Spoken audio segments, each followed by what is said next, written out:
Today is June 19th, 2019. My name is Joe Todd. This is an interview with Bill Woodward in Claremore, Oklahoma.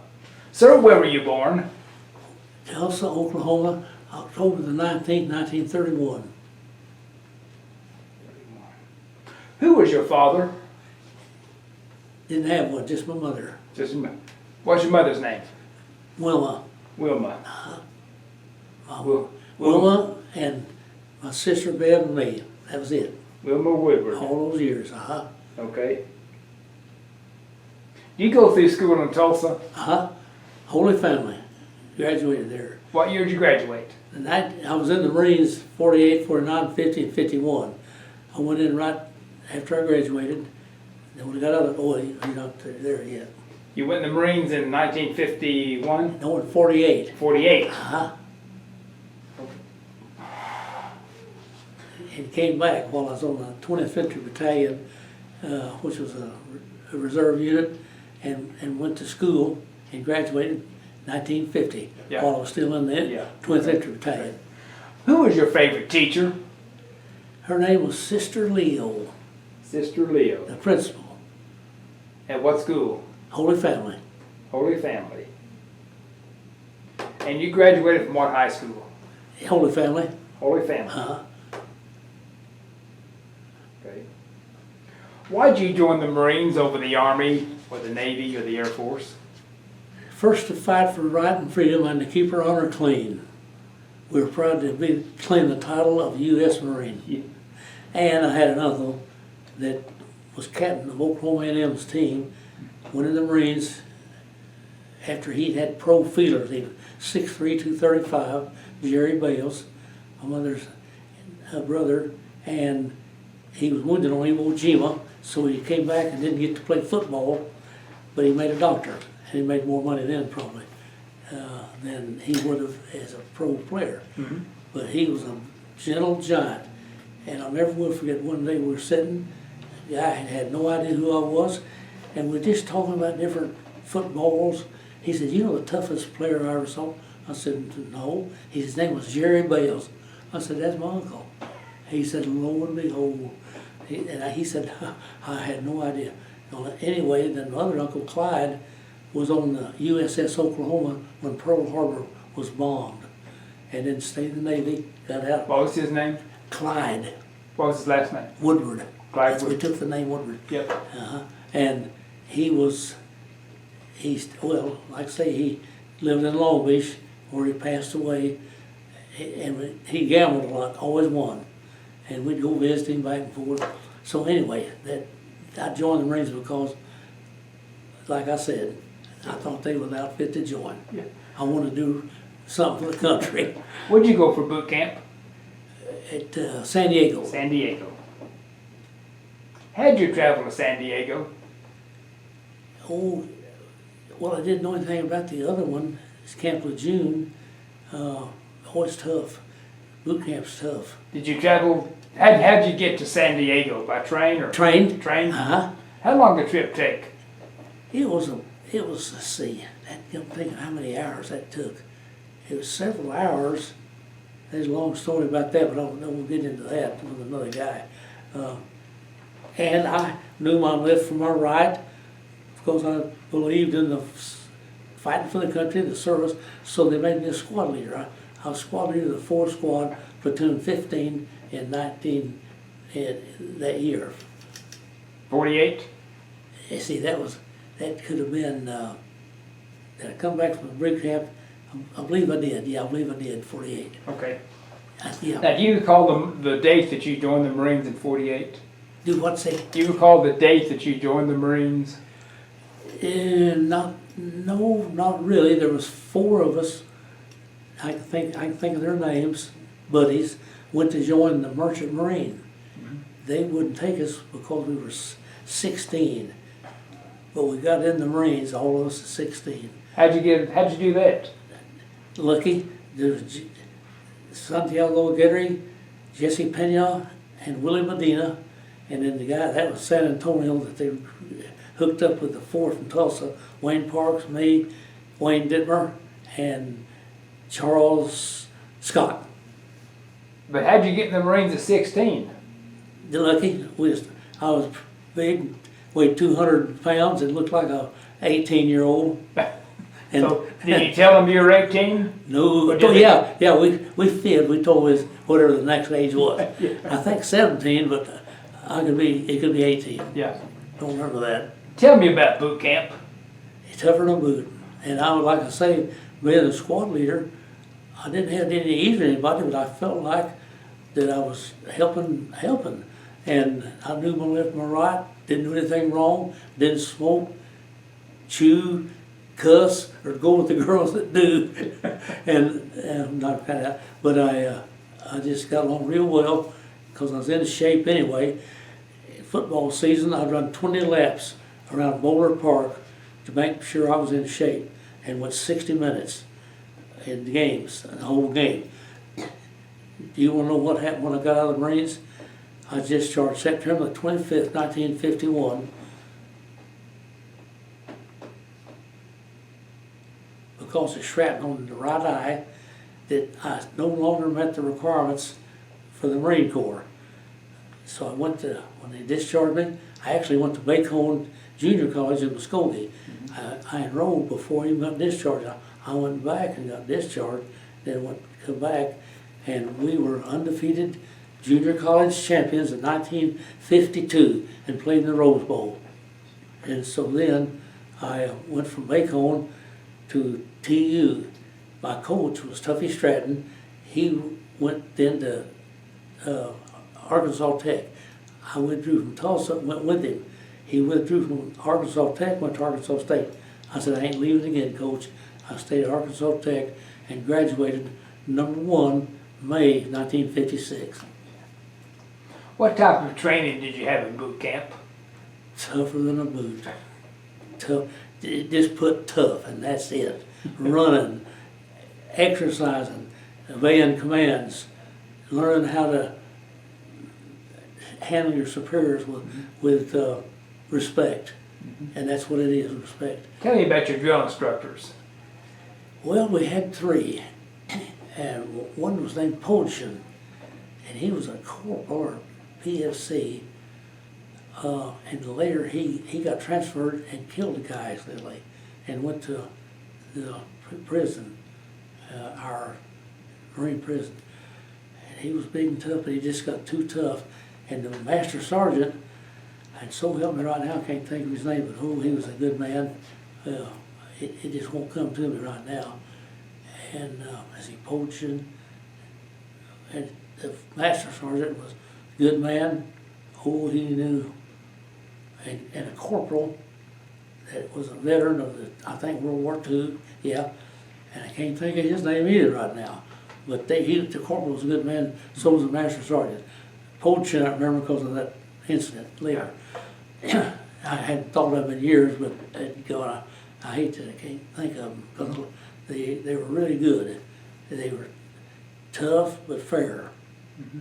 And I mean that, they really were. Did you go on bivouac in boot camp? Well, we went to Camp Matthews for a week for rifle training. And I still had at that time a 2010 right eye, 2010, not 2020, and had a steady hand, and I fired expert in everything we handled up there. And that was sort of the bivouac at Camp Matthews. You ever hear of that? Okay. Some people haven't. It was north of Pendleton on the shoreline. Mm-hmm. I'm getting that cottonmouth, one of the best I'll take. Get our talk. But anyway, it was a fair, I never thought it was rough and rugged, and everybody knew it was. But I was in shape, and I have to admit, I enjoyed the boot camp. I really did. And I'm not saying that because it's over. It did. And like I say, I was in shape, and I just stayed in shape. Mm-hmm. Where'd you go after boot camp? To Camp Pendleton. Okay. Yeah. What'd you do there? Just training. Then that's when I went back to 25th Battalion. Mm-hmm. And in Tulsa, Lucky. And then that's when that unit was called into action when the war started around 1950.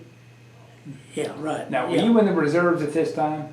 Yeah, right. Uh-huh. Okay, you joined the Marine Reserves. Now, which unit did No, you? I joined the regular Marines, but I got transferred to that, what do we call it, reserve unit. Reserves. The 20th Infantry Battalion. Yeah. 20th Infantry Battalion. Is that here in Tulsa? It was here in Tulsa, right.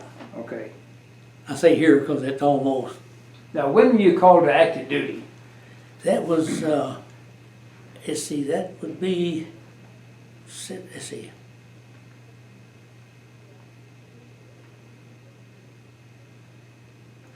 I think August the 1st, 1950. 1950. Yeah, Okay. August 1st. Okay. I thought it wasn't gonna come to me. Okay. When you were called to active duty, where'd you go? Camp Pendleton. Camp Pendleton. Then from there, you know where we went. Korea. Right. How'd you get to Korea? Boarded a ship called, let's see, that was either the Bayfield or the, start of the end. Another ship was start,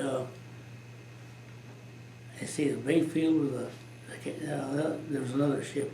We was on two ships.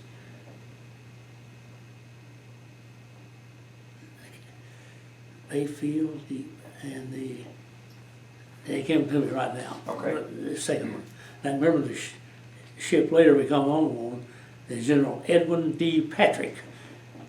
And that, I think it was an admiral, the ship's captain, maybe the captain, but he was going to stop in Hawaii. There was 42 of us wounded Marines. And we were going to stop in Hawaii for the night.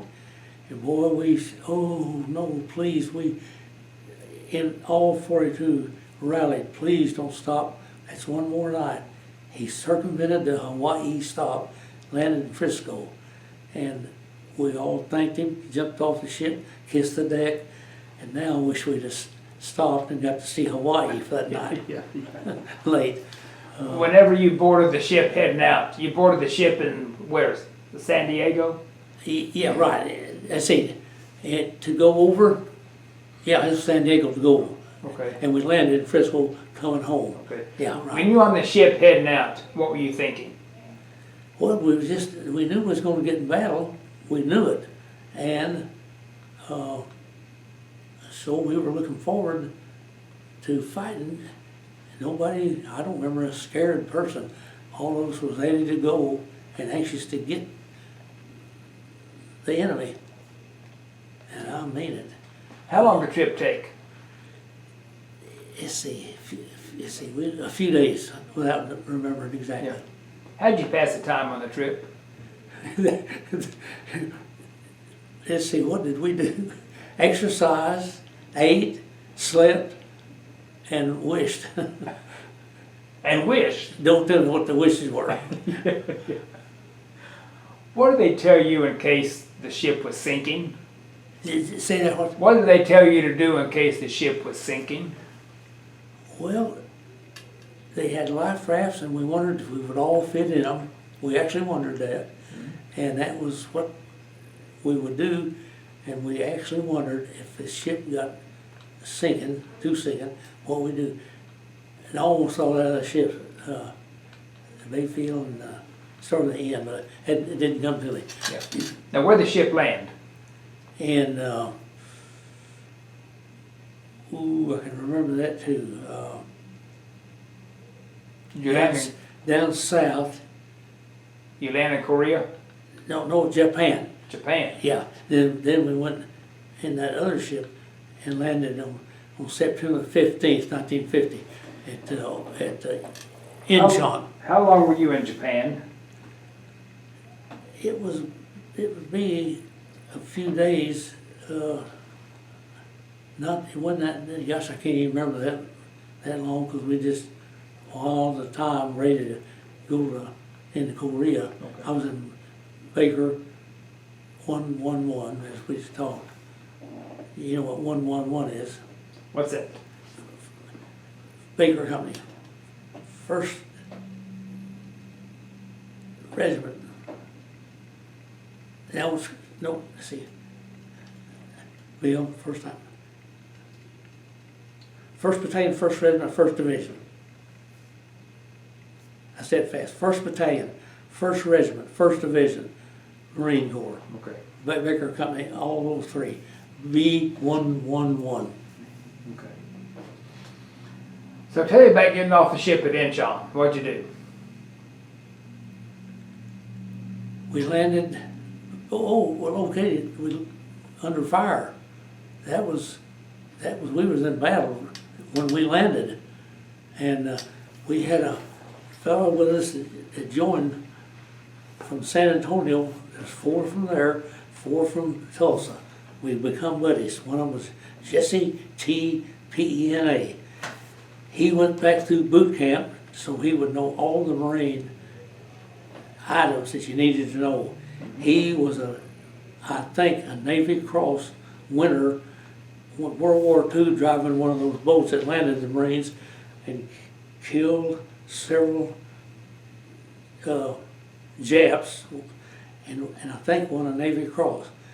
He got killed again, and I think he won another one in Korea because he wouldn't take easy duty. He wanted to stay with them. That was Pena, Samuel Garrett, Willie Medina, and William S. Nicholas III. So, I hated to lose Jesse, and Charlie Scott, who he had defended in Tijuana on a leave when it was all there.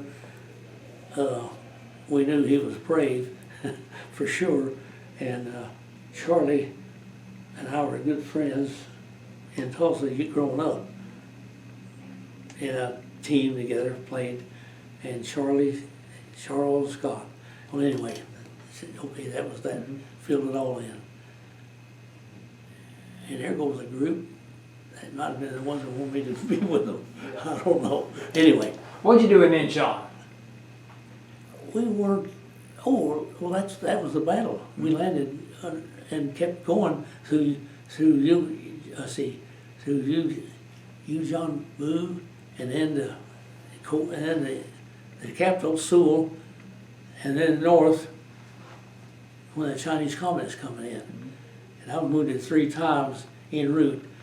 Shrapnel, shot, and shrapnels. Now, I'd like to ask, how did you get off the ship onto the beach at Incheon? In a landing craft? Oh, no, that's landing craft. Landing craft. Yes, and Jesse, I thought of him when we landed, that he had driven one in World War II. He wasn't quite that old either, and he was, what a good guy. Jesse T, and T stood for tall, T-A-L-L. What was his last name? P-E-N-A. P-E-N-A. You say, was he killed? Uh-huh. Yeah. He got killed in Korea, and we heard about it. And Charles Scott got killed because he was a battalion mail clerk, and those gooks thought he was really something important and snuck through and got him.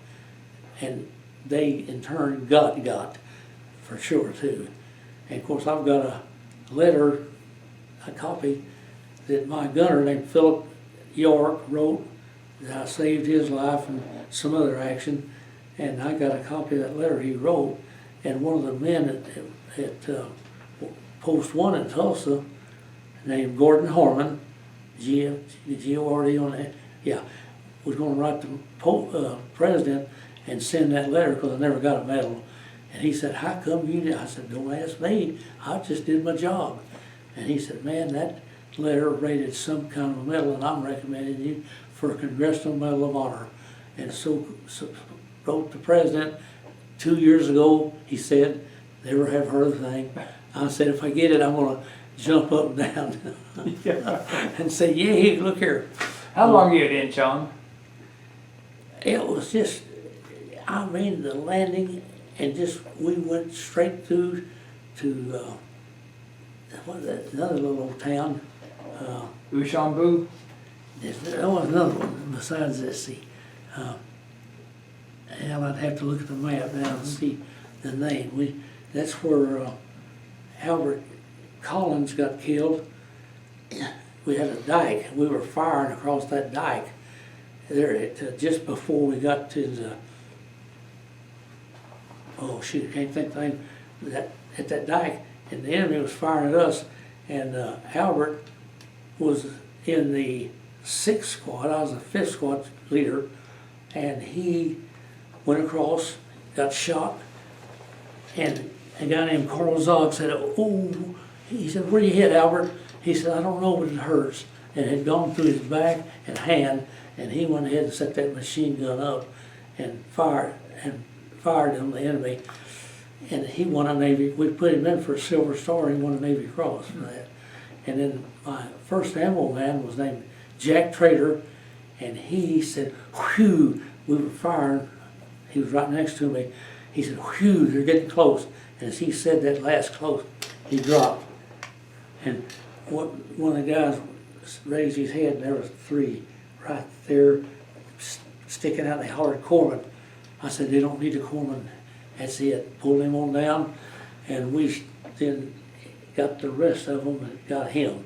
And we won the battle, and there was a lot of dead as we went marching on towards Sewell, and then captured it. And at the, well, I better not tell that. Oh, go ahead. Oh, at the train station, they had 50 prisoners, and they had no way to get those 50 prisoners back. We were attacking, so they met a fate that a lot of people meet. They can't be taken prisoner. And they kind of made, as a matter of, well, don't print this, but let's see, our company commander was, right now, he comes to me again, it will. But he said, called me up there with my machine gun, and he said, "We need to get rid of them." I said, "If you order me to, I will, otherwise I can't." Okay, they got 3 BA Army, including a fellow named Pitts from San Antonio, and as we left going down, we hear what a sound. That was the end of them. I said, that we should be, that we had nothing to do but get rid of them. And that our company commander started, let's see, hell, right now I ain't coming. And I had to tell you one thing, I missed 2 commissions. They were sending me to OCS, it's called Platoon Leaders Class in the Marines. When the war started, that ended me going. I was put in for a field commission by that captain. It came through, they said, but I was in the hospital then in Yokosuka, Japan. You don't get it if you're not on the line, so I missed being a 2nd lieutenant. And I was just a corporal at that time, and so I went to 3 hospitals: Yokosuka Naval Hospital, Oak Knoll Naval Hospital, Corpus Christi Naval Hospital, and then from Corpus Christi, I went to duty as the brig warden at the Naval Air Station. And Where? in Corpus Christi. Corpus Christi. Okay. And I was just a corporal. Oh, and so when I showed up to be the brig warden, within that day or 2, it was outside of it, and there came at that time he'd been promoted, I think, lieutenant, but maybe captain, and he says, "What happened?" I had my 2 stripes. I said, "Nothing." He said, "Oh, hell." He said, "I was there when your sergeant ready came through." He said, "Be in my office in 5 minutes and I'll be corrected." 5 minutes later, I was no longer Corporal Woodward, I was Sergeant Woodward. And I said, thank goodness, I'd have been discharged a corporal if he hadn't been there. And I still haven't told that our company commander's name. It'll come to me. But what did you do at Seoul? What did you do at Seoul, Korea? You know, we took it was quite a bit of action on the streets. I can remember we went down from that train station, top that hill, and then fought through the streets, which wasn't too long. It was kind of like a small city instead of a large city, the capital. And we may have been like on an outskirt in Tulsa and just didn't see the real Seoul. But I'm sure several units were fighting it, and the only one I knew about was us.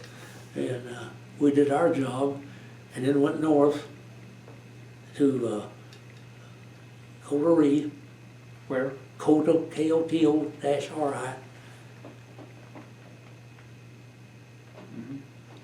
And in fact, I think that's where I was sent for the last time to Yokosuka, but I'd been shrapneled and I got shot in the knee. And nurse here asked, said, did you have an artificial knee? I said, no, that was from a rifle shot. She said, oh, okay. So I kept going from that and got 2 Purple Hearts and would have got 3, but I didn't turn in. And they said, why didn't you? I said, well, I didn't care whether I got 1 or 10. It made no difference to me. It was just 2. And I didn't wear my hat. I forgot that was given to me by the commander of the military Order of the Purple Heart 1 month after I come in here. And it is, I've worn a hat every day. Yeah. It's hanging there, but I just didn't put it on. I guess because I shaved. Now, did you fight the Koreans as you were heading north, the North Koreans? Yes, we sure did. What did you do? I was that machine gunner, but I had demoted everyone in the squad so I would be the gunner, and they all agreed to that. Phil would then become the assistant. Hambo man gave me 2 more cans. Jack Trader then later got killed, and I never knew what grave he was in till some friends found out, and we drove to Fort Gibson and found his grave. And then they contacted his daughter, daughter, and she gave her my name, and she was going to call me, but never did for some reason. And I was not going to tell her about that, how he dropped. I was not going to say that to her, but she never called. Was he was shot? Yeah, he was shot 3. That 3 got him right there. It must have been a machine gun. Yeah. And they was firing at them too. And we got a lot of them. And how were you moving north? How did you move north?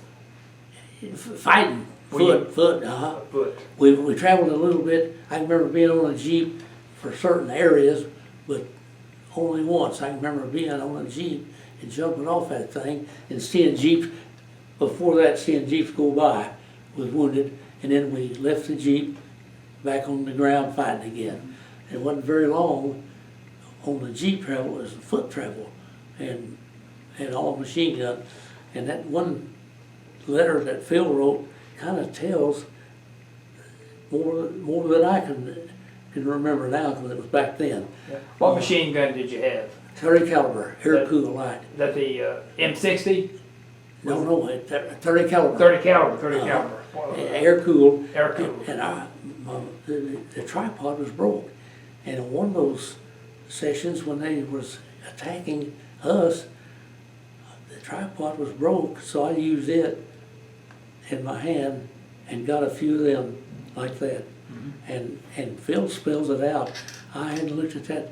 I've actually got a copy down through the years. Mm-hmm. They sent me a copy of it, and the Marine Corps, the commandant said there needed to be an officer present, and the main of it, there wasn't no officer over there where on that outpost, and the officer was there, and I still hadn't thought that company commander's name, dadgummit, Captain, started with an F, I think. Ain't coming to me. How were you resupplied? I can't tell you. Don't know. I actually had wondered about that myself, how we got ammo in, because we had plenty, as it turned out, most of the way. Yeah. And I can't remember how we got it. Mm-hmm. Had to be men carrying it to us, and I had a 45 with a holster here, and I went through to get some water. We run out, and I went through the tanker to fill up a 5-gallon can, and that tanker said, well, I sure like your holster. I said, well, I like yours. Shoulder. We traded. He said, let's trade. So with that 5-gallon can of water, I got that shoulder holster, and I said, ooh, oh, and okay, anyway, so I was happy with that the rest of the time. And I'm not going to tell the rest of the story about the shoulder holster, but it's sure 2 different guys nearly met their fate because they was going to try to get it. We were taking a shower on a bath on the Han River, and I washed my face with whatever, I don't remember, soap, and as it turned out, my 45 with a shoulder holster was missing off my pack. And there was the Army, 2 guys down there. They were the 1st Army Bath and Shower Platoon. I said, Phil, put a rifle on them. I said, one of you dirty boobies stole 45. If it's not there, I'm gonna turn around and count to 3. If it's not back, we're gonna shoot both of you. I turned around and I said, 1, 2, 3. I turned around, it was back on the pack. They said, Bill, so when you didn't kill him anyway. I cussed them. I said, I called them everything you can think of. I said, you lousy, I called them everything. And no, I just wonder I didn't kill him. I was mad. Then when I went to ship, when I went out on the ship, the one that I ended up on the Yokosuka Naval Hospital, that guy that checked in, had checked in. I said, you didn't give me my 45. He said, well, how did I know you were going back to action? I said, mister, you don't know anything, Navy guy. I said, if you don't get that up there to me, you won't ever have to worry about another. You understand me? And so he went and got it. I guess he understood because he went and got it. And he was kind of red and shaky, but that was twice that they nearly took my 45 away. How far north did you get in Korea? We got, I'm trying to think, of course to me at that time, I had no idea of where we were. It's, I'm sure 50 miles roughly from Seoul to the border where they came in on us. And that's when we really started retreating, but fighting. I think one of the colonels or general said, he said, we're in a retreat. And he said, retreat hell, we're just fighting in a different direction. And I can't remember which one said that. Was that the Chosin Reservoir? That was at it. That was just after we was coming back down. Okay. Tell me what happened when you woke up to realize the Chinese were there. What happened? We battled and thinking there is our staunch ally, World War II, and here we're fighting a staunch enemy in Korea. We couldn't believe it. And you know, we kind of knew because General MacArthur thought about bombing, that they were stacked behind it, getting ready to come in across. And President Truman overruled the bombing, and then he fired MacArthur over getting that far. He wasn't supposed to have gone that far even. But MacArthur, you remember him, what he said, I just wanted the old soldiers never die, they just fade away. But he said, all I want to do is win and the battle and not drop back or anything. And I often thought he knew what he was doing. He'd been in too many fights and won a Medal of Honor himself and his dad. So we knew he was right, we thought, not Truman. So tell me what happened at the Chosin Reservoir. What did you do? If we'd got there, I don't know. If we'd got on up there, I don't know. But what did you do at the Chosin Reservoir? Well, we never got there. Oh, you didn't? Oh, no, we just fought up to that. Okay. And then fought back down. So what did you do? Well, I was that machine gun squad leader and fired my machine gun several times. And I'll have to look at that letter to see if it tells anything about this fight. You were outnumbered? Oh, golly, 20-1 was the official statistics. But so help me, Joe, I believe we got them without me knowing all the counts or anything. I'm just one guy. I think we got them about 20-1 from what I remember of how many we mowed down and shot and didn't take many prisoners. Wasn't any way to take them. What did you think when you saw the Chinese coming?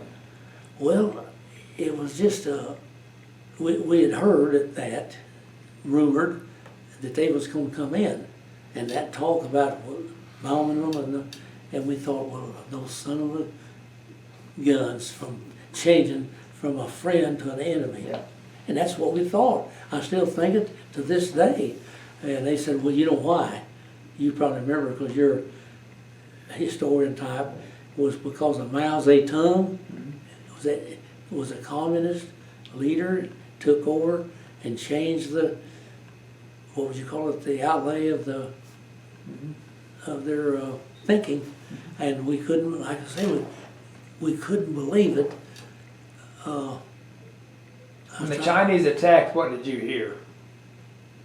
Just yelling, and Bottom County one, and there was a whole bunch, and I tell you, I can remember, I was thrilled. I was mowing them down like cotton blowing, and I am not bragging, but I mowed many a goot down Chinese. Quite a few North Koreans getting there, but many a Chinese soldier. And I remember, I said, didn't have time to get a souvenir off of them. Just went on by in a uniform, and they looked Chinese. You could tell that they didn't look nothing but China. And then later, people began to like China again, friends again. So did they attack you from all sides or just one side? It was frontal, all frontal, huh? Well, did they have horns and whistles or anything? Yeah. Never forgot that. They had that. They whistled, horned. I barely remember that, but I can remember that happening for sure. I don't almost forgot that part, but they, sure enough, and I still hadn't told them the company commander's name. Yeah. Let's see, Captain Ford. Yeah. Gosh. Who was in charge of the group at the reservoir? Of the what? Who was in charge of the group fighting out? Well, the only one I knew was my company commander. Okay. Oh, and we saw at that time Colonel Lewis Burwell Chesty Puller. And he What was his name? Chesty Puller. Puller?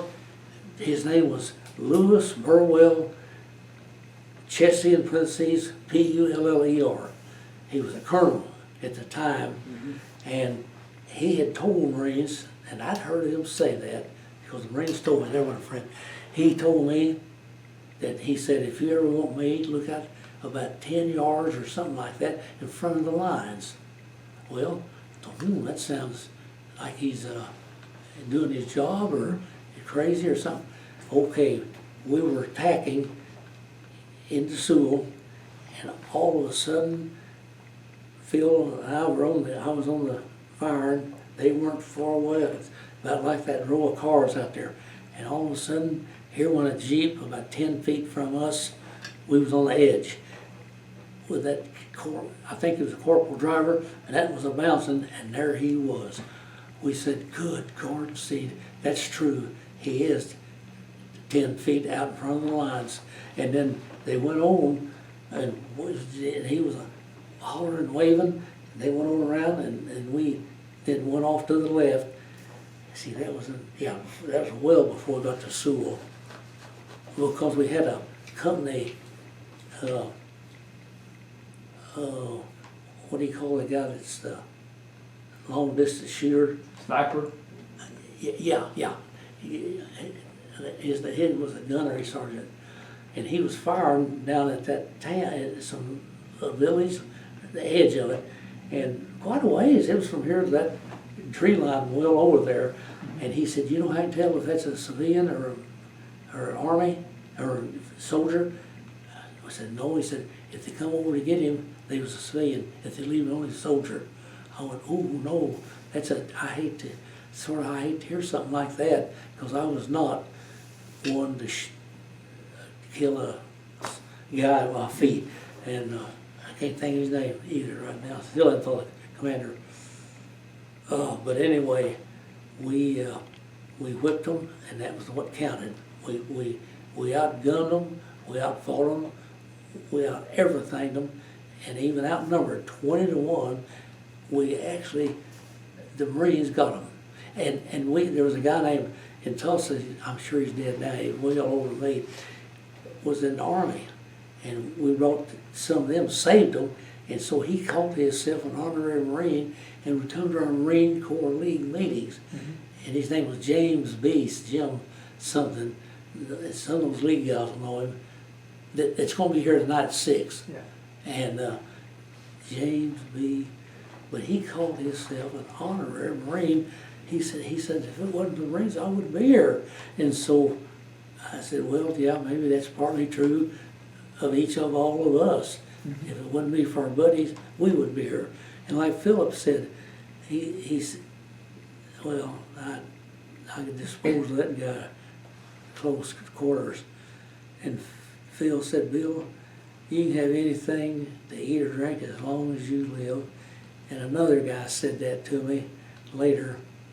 And sure enough, and that was the owner of Quick Trip, because I saved people getting killed at 31st and Sheridan, right by the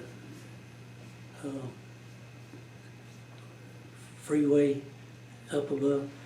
And that Cadgel said, Bill, you can have anything to eat or drink as long as you live.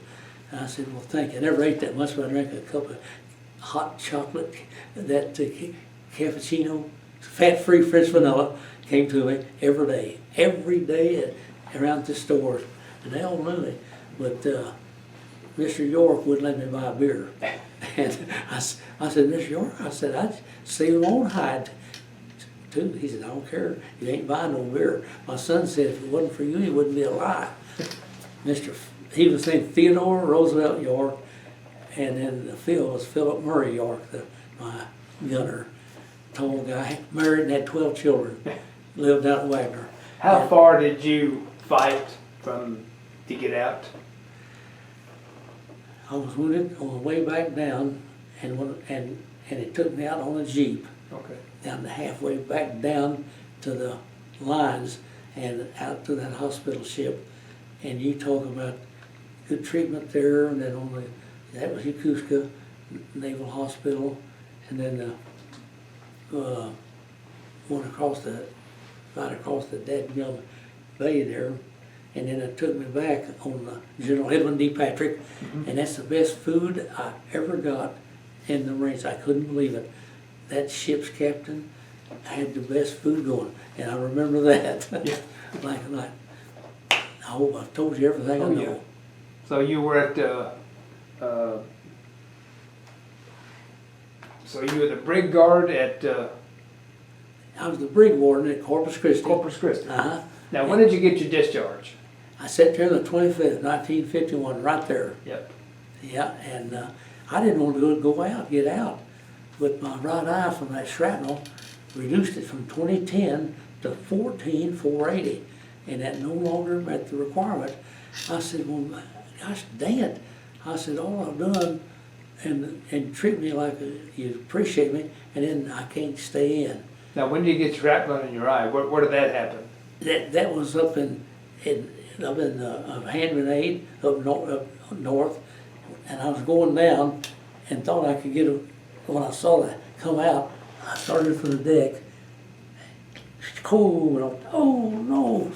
And so I took a stick and wrapped my finger, and in that eye, I just dealt with it till they finally started treating it, but they never could do anything for it, and nothing ever that they could do for that. Was that when you were fighting your way back? You're right. The Chinese got me. Yeah.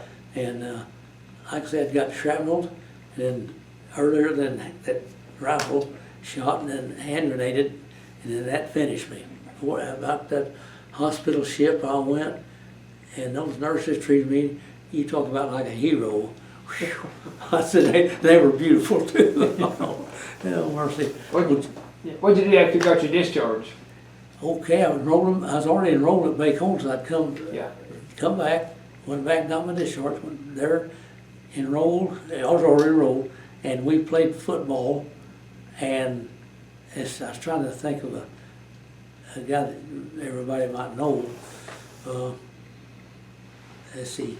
Okay, Babe Chandler, that kicked for the New York Giants and Green Bay Packers, was an end for us at Bacon. And his name was Don Chandler. We called him Babe. Everybody called him Babe Chandler. And he was a good kicker, extra points. I think he punted too. But we had a good team, undefeated, went to Rose Bowl, got tied by you ever hear of Hartnell College from Salinas, California? I had never heard of them either. And the referee made a bad call. I mean a bad one, that let them score in the end, and so they tied us 20-20. And we got beat, but we had a big left tackle, I'll tell this, named Fred Jones. He was full-blood Seminole from Seminole, Oklahoma. And here we went, but we was off the field thinking we'd won when he'd called that play, and we had won by a touchdown. Went back out on the field, just out of sorts, and that the same play that they called that bad call on, they scored on. And if they'd kicked the extra point, they'd have beat us 21-20. And Fred come over me. I did not come out of the game. Was the only one on either team to not come out of that Rose Bowl game. And Fred said, Bill, the game was actually over. He said, if you'll jerk that guard out and get him, I'll block that extra point. I thought, okay.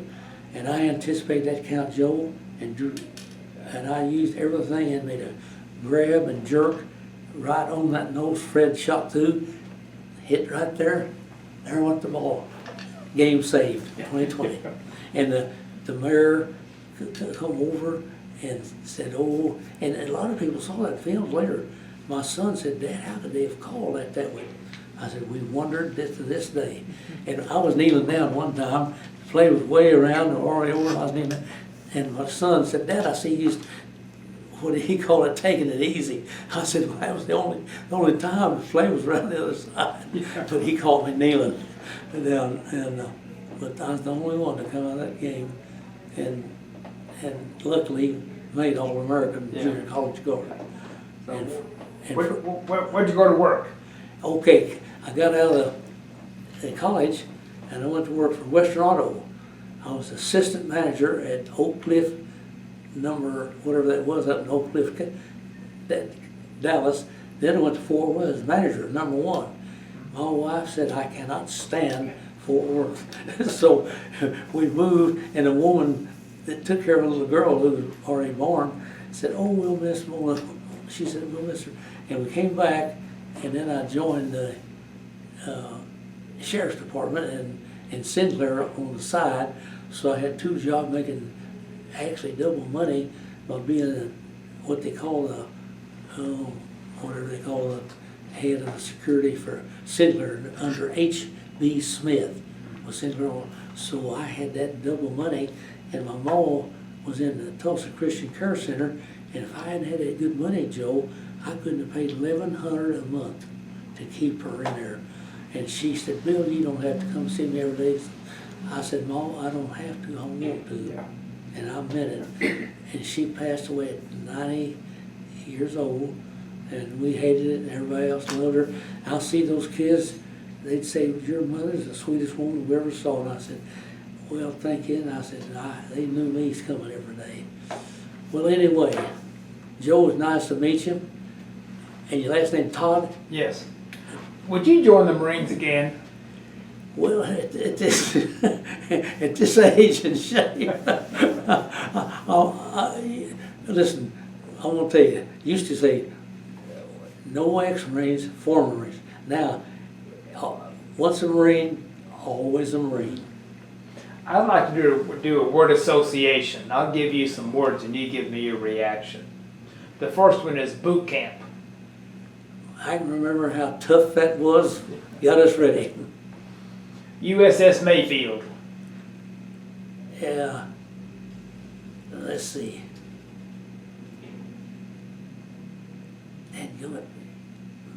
Oh, Mayfield. Mayfield. I thought you said, excuse me, I thought you said Mayfield because I know a Mayfield. Yeah. And I think of that ship Yes. going. Yes, sir. Korea. Well, I think we needed to be there. World War II, we had to be. I think in Korea we needed to be. Vietnam, probably not. Incheon. What a landing. We got them, we landed, we hollered, we mowed them.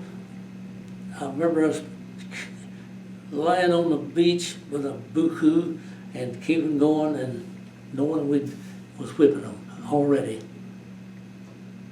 Chosen Reservoir.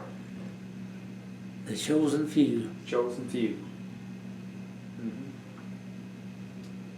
Douglas MacArthur. One of the finest military men that there ever was. Harry Truman. Harry Truman. I Harry Truman. okay. I had doubts about him because I didn't like the firing of MacArthur. He was the president. We disagreed on a lot of counts. Yep. How do you want to be remembered? Just as one of the guys, one of the people, they call me this and call me that. I said, I just one of the guys. Yep. And I do my job the best I could. Sir, this is an excellent interview. Well, Joe, thank you. I want to thank you for your service and thank you for the interview. Okay, you're welcome. You brought back a lot of things that I couldn't think of until I got to hear it, and I still hadn't thought that our company commander's name, and I know him. He came in and took the place of another guy that was not that good. I don't remember his name at all.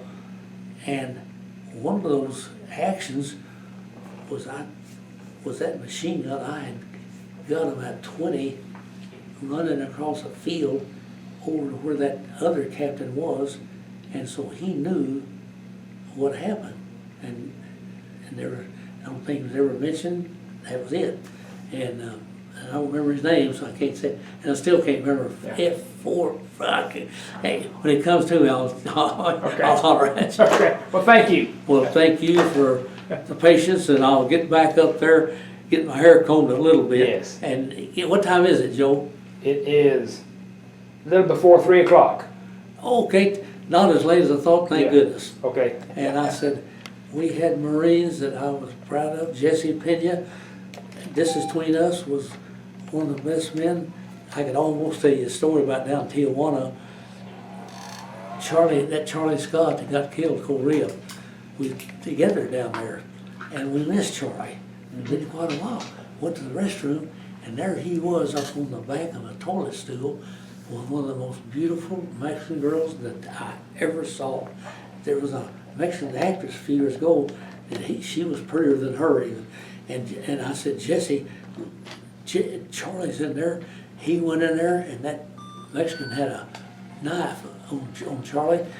He said in Mexican, you let that down, or I'm going to cut your throat and stuff you down that stool. And the old boy dropped that knife. He says, now get up. And the guy said, tell him to stay away from my girl. Okay, that be as it may. As we were leaving, we saw that beauty handing Charlie, as he told us, her name, address, and phone. So he wasn't through with her. And we got transferred, he did, from Camp Finland to another unit, I think, so I never got to ask him how that transpired. He and that beauty, and she was a beauty.